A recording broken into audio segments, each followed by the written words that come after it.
सभी विद्यार्थियों को वंदे मातरम। मैं विकास श्रीवास्तव विक्रमादित्य आईएएस गोरखपुर के यूट्यूब चैनल पर आपका स्वागत करता हूं। प्यारे विद्यार्थियों, इस समय जीएस का एमसीक्यू सीरीज चल रहा है। उसी का नेक्स्ट हम लोग देखने जा रहे हैं, तीसरा भाग।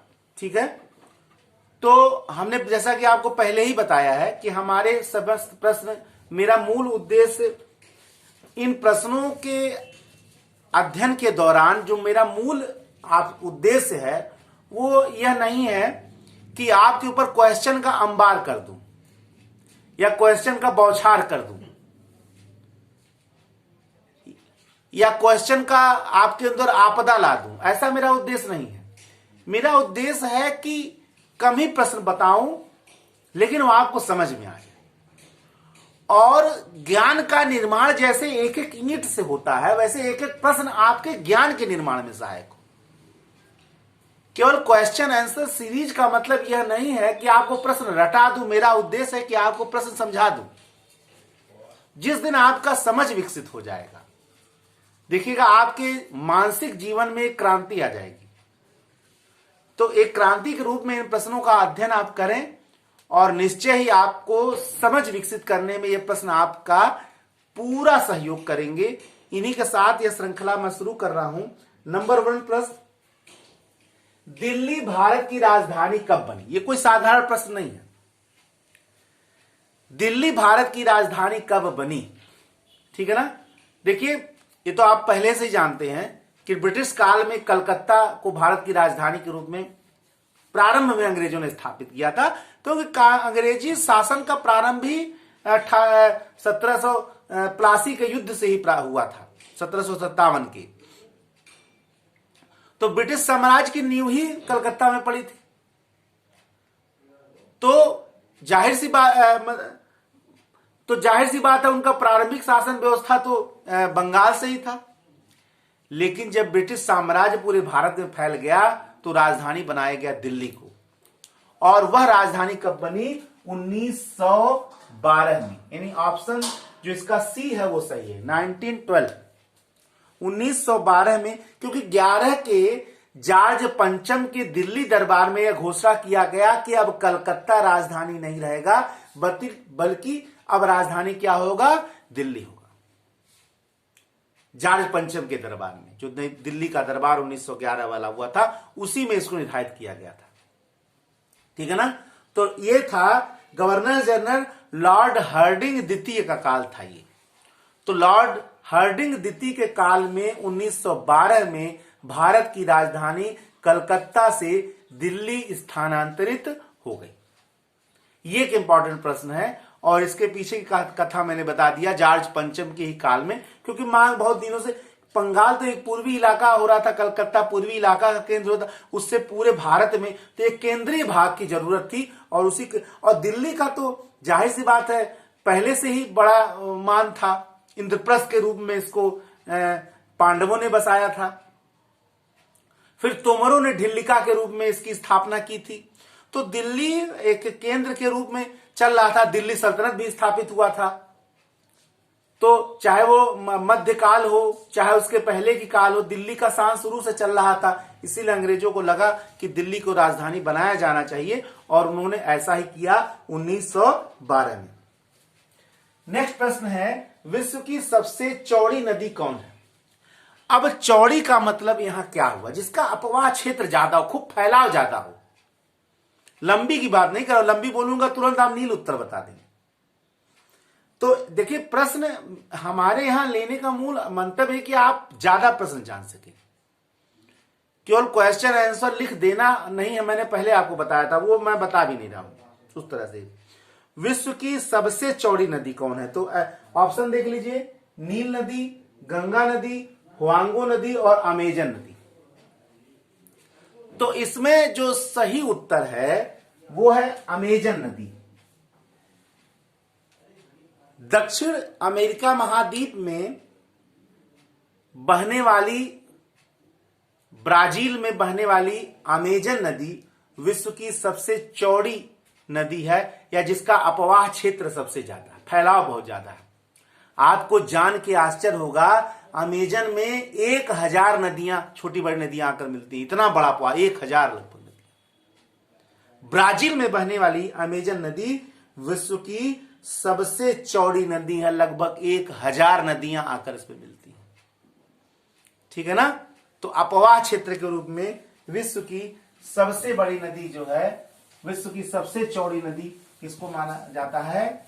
अमेजन को। और अमेजन विश्व की दूसरी सबसे लंबी नदी भी है, ये भी जान लीजिए। भारत के तीसरा क्वेश्चन है, भारत के किस राष्ट्रपति को पीपुल्स प्रेसिडेंट कहा जाता है? भारत के किस राष्ट्रपति को people's president, PEOPLES, people's president मतलब जनता का राष्ट्रपति, आम जनता का राष्ट्रपति कहा जाता है? जनता का राष्ट्रपति कहा जाता है। अब भैया इसका ऑप्शन देख लिया जाए। Number A doctor Rajendra Prasad, number B Radha Krishnan, number C Neelam Sanjiva Reddy, और नंबर डी APJ अब्दुल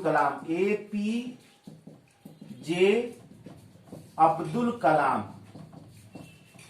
अब देखिए इसमें कुछ लोग बड़े महान भी राष्ट्रपति, जैसे डॉक्टर राजेंद्र प्रसाद, जिसको भारत का अजात शत्रु कहा जाता है। डॉक्टर राजेंद्र प्रसाद की ईमानदारी और महानता के कारण उन्हें भारत का अजात शत्रु भी कहा जाता है, जिसका कोई शत्रु ही न जन्मा। लेकिन जान के आश्चर्य होगा कि इनको पीपुल्स प्रेसिडेंट नहीं कहा गया, जनता का राष्ट्रपति। जाहिर सी बात है, कांग्रेस से संबंधित होने के कारण भी ऐसा रहा होगा। ठीक है। लेकिन जनता के राष्ट्रपति के रूप में भारत के रत्न डॉक्टर APJ अब्दुल कलाम को कहा जाता है। जनता का राष्ट्रपति शायद इसलिए भी कहा जाता होगा, किसी भी राजनीतिक दल से संबंधित नहीं थे, और कोई भारत का पहला अराजनीतिक राष्ट्रपति अगर प्रश्न एग्जाम में आए तो भी उत्तर डॉक्टर APJ अब्दुल कलाम ही होगा। लोग राष्ट्रपति बनने के बाद भारत रत्न प्राप्त करते हैं, ये राष्ट्रपति बनने के पहले ही भारत रत्न प्राप्त कर चुके हैं। ये एक इंपॉर्टेंट प्रश्न है। भारत का वह कौन सा राष्ट्रपति था जो किसी राजनीतिक दल से संबंधित नहीं था? तो उसका उत्तर भी डॉक्टर APJ अब्दुल कलाम ही होगा। यह बहुत अच्छा प्रश्न है। ठीक है। तो भारत का कौन सा राष्ट्रपति पीपुल्स प्रेसिडेंट कहलाता था, आम जनता का राष्ट्रपति कहलाता था? तो उसका उत्तर है डॉक्टर APJ अब्दुल कलाम। नेक्स्ट आइए हम लोग चौथा प्रश्न देखते हैं। मनुष्य के शरीर की सबसे बड़ी ग्रंथि कौन है? मनुष्य के शरीर की सबसे बड़ी ग्रंथि कौन है?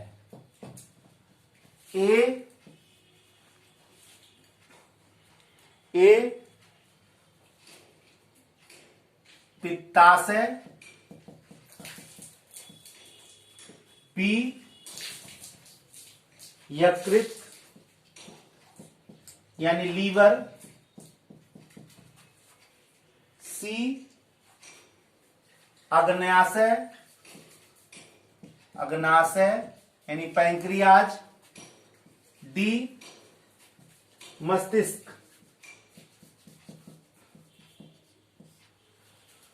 तो मानव शरीर की सबसे बड़ी अंग कौन है? अंतःस्रावी ग्रंथि नहीं पूछ रहा हूं, मानव शरीर की सबसे बड़ी ग्रंथि। अंतःस्रावी ग्रंथि अगर पूछ दूं तो उत्तर जस्ट बदल जाएगा। ठीक है ना। मानव शरीर की सबसे बड़ी, इसको हम लोग नेक्स्ट में देखा जाएगा कि मानव शरीर की सबसे बड़ी अंतःस्रावी ग्रंथि कौन है। हम लोग नेक्स्ट इसको रखा जाएगा। या आप इसको उत्तर को ढूंढ के हमें बताएं, कमेंट में बॉक्स में बताएं कि मानव शरीर की सबसे बड़ी अंतःस्रावी ग्रंथि कौन है। ठीक है ना। इसे आप ढूंढ के बताएं, क्योंकि उत्तर बदल जाएगा। जस्ट जो लोग इसको कॉन्सेप्ट नहीं पढ़ेंगे वो यही लगा देंगे। या मानव शरीर की सबसे बड़ी अंग कौन है, ठीक है ना, इंटरनल अंग की बात नहीं, मानव शरीर का सबसे बड़ा अंग कौन है। अब 2 प्रश्न आपके लिए हो गया, आप इसे खोजकर कमेंट बॉक्स में जरूर बताएं। मनुष्य के शरीर की सबसे बड़ी ग्रंथि कौन है, तो यहां इसका उत्तर जो है वो है यकृत, लीवर।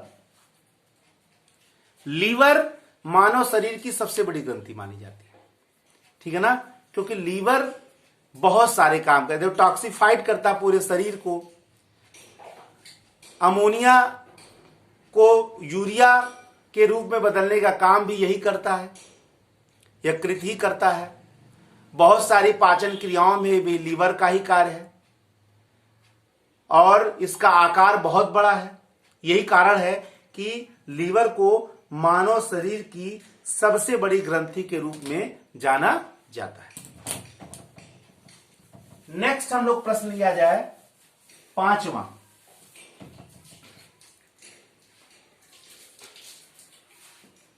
जैसा कि मैंने आपको पहले ही बताया है कि हम लोग मिक्स प्रश्न लेंगे, जिसमें आपको हिस्ट्री, पॉलिटिक और इकोनॉमिक्स, साइंस, जियोग्राफी सब रहेगा। किसी एक पे जोर नहीं, हमारा जोर सब पर रहेगा। खटिया का चारा पाया, अगर चारों पाया मजबूत होता है तभी कंपटीशन निकलता है, एक को नहीं। हालांकि आगे ये भी मैं करूंगा कि पर्टिकुलर विषय पर प्रश्न बनाऊंगा। अभी थोड़ी मिक्स ले चला जाए, इसके बाद करंट का भी बनेगा, करंट का भी रेगुलर इंटरवल पे देने का प्रयत्न मैं करूंगा, ठीक है। धीरे धीरे बहुत सारी चीजें इसमें चलेंगी। फिर मेंस की सीरीज भी शुरू करने का हमने शुरू किया है और ऑनलाइन पढ़ाने का भी हम लोग क्लास प्रारंभ करेंगे बहुत जल्द, ऑनलाइन, ठीक है ना। ऑनलाइन क्लासेस भी हम लोग शुरू करने वाले हैं। जो भी इच्छुक विद्यार्थी वो संपर्क कर सकते हैं। बहुत सारी चीजें हम अपने इसमें शुरू कर, लेकिन हर चीजें एक बहुत ही आंदोलन के रूप में रहेंगी। जो देखिए, ये तो अलग है कि भाई ऑफलाइन का एक अलग ही महत्व है, लेकिन ऑनलाइन जितने लोगों तक मैं पहुंच सकता हूं उनके तक पहुंचकर निश्चय ही उनके अंदर वैचारिक क्रांति तो पैदा कर ही दूंगा, उनको बदलाव तो जरूर दिखेगा अपने अंदर, ठीक है। तो ये हमारा कोशिश है, इसलिए आप बहुत ध्यान से प्रश्न देखें। प्रश्नों का स्तर जरूर आप देखेंगे। आपको देखने में भले ही लग रहे हो कि साधारण से प्रश्न है, लेकिन प्रश्न का मर्म आप जरूर देखें, ठीक है। सिंधु घाटी सभ्यता में 5वां क्वेश्चन है, सिंधु घाटी सभ्यता में किस स्थल से घोड़े की हड्डियों का साक्ष्य प्राप्त हुआ है। यह प्रश्न बहुत इंपॉर्टेंट है और बहुत पूछा जाता है, लेकिन आज इस प्रश्न का मैं आपको मर्म बताऊंगा। Mohenjodaro, number B Lothal, number C Harappa और नंबर डी सुरकोटडा।